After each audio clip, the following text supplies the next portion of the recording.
So apparently in Donald Trump's America, there are only two genders, right? Let's talk about that for a second, y'all. I don't even think you need to be a Christian to understand that there are only two genders, right? I understand that there are people who don't feel like they were born in the right body. You know what I mean? Like guys that feel like they should have been a female and vice versa. I understand that. But even people who feel like they were born in the wrong body are transitioning into one of those two genders, right?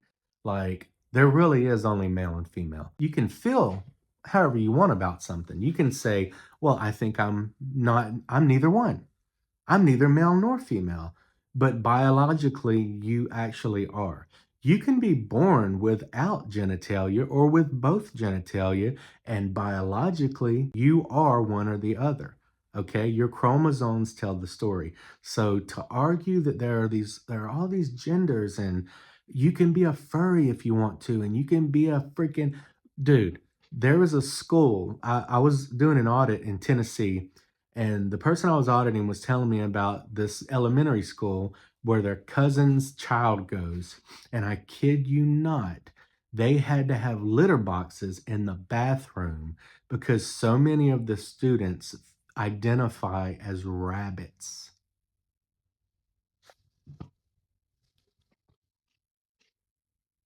I was checking to see if there were any cameras other than this one videoing me because of how freaking insane that is.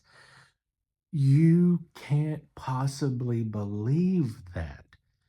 Even people within the LGBTQ plus community have got to understand how crazy that is. That is a mental illness. I'm not being mean about it. I have empathy. I'm not going to shame you for it, but I'm not going to call you a rabbit and I'm not going to speak to you like a cat. There was a lady that got fired because she wouldn't meow back at one of her students. No, no, no.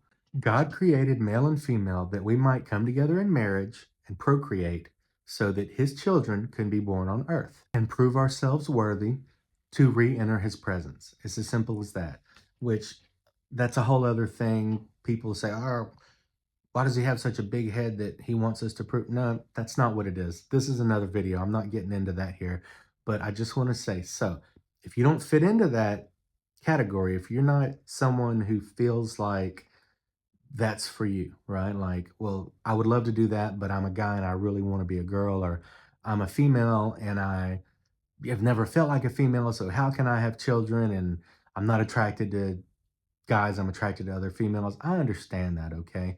And for whatever reason, that's your journey. But the truth of it is, you kept your first estate, meaning you agreed to come here. So, in knowing the plan, you agreed to come here and forget and live beyond the veil and not remember anything that happened there.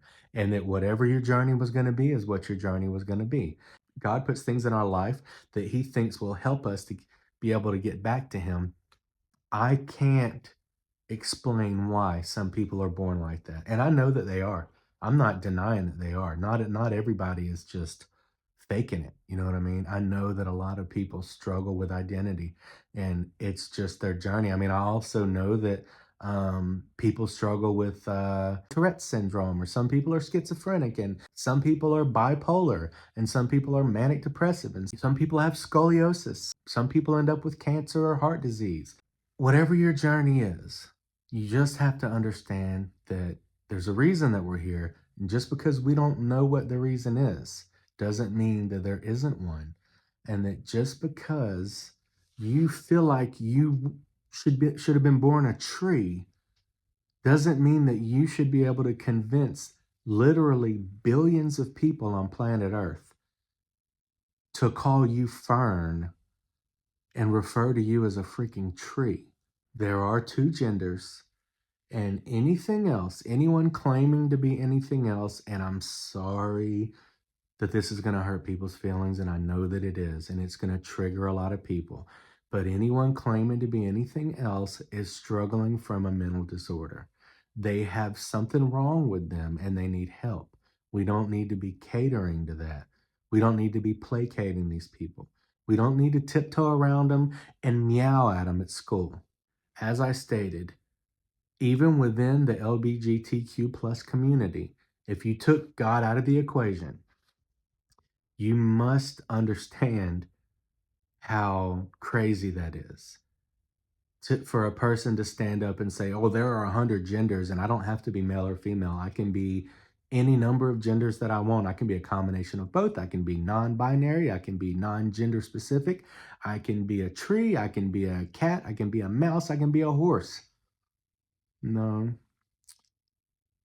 you can't. And it's just the way it is, man.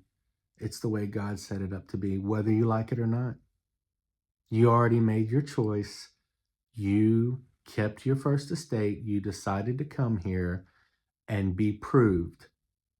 So this is what we have. I have struggles in my life that you don't have in your life. And you have struggles that I don't have. The best that we can hope for is to have empathy so that we don't make things harder on one another, and have sympathy so that we might be able to understand how people feel.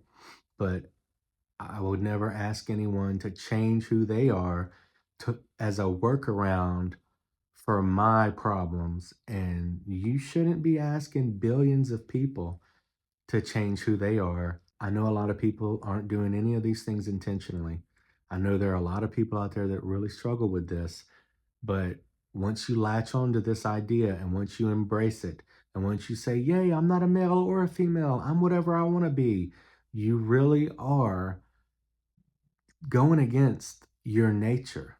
You are going against the nature that you are. You have the ability to be a king or queen in the kingdom of heaven.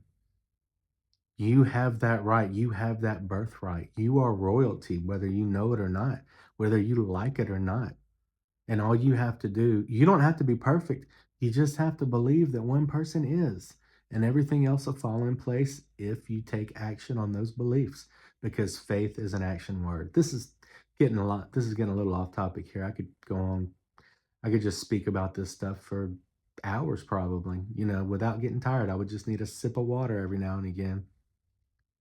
But yeah, so for the people that are worried about the gender thing happening in the country right now, on both sides, I would say don't worry about it. It's never going to get so bad for either side that the other one is completely persecuted. There will only ever be periods of time where either side are sort of winning, I guess, if you could pit us against one another. I don't know what other word to use. There will be times where people that are supporting those notions are being supported by the government and are being allowed to do things, and we're changing bathroom signs and we're putting freaking cat litter in the bathrooms. And then there's going to be times where people are saying, "No, we can't do that," and take the litter out and take the signs off the bathroom and start using your own bathroom. And it's just always going to be this ebb and flow, and we're never going to have a perfect unity, because this ain't the place for that, y'all, because this ain't heaven.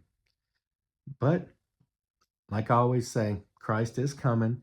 Stop looking left and right and start looking up.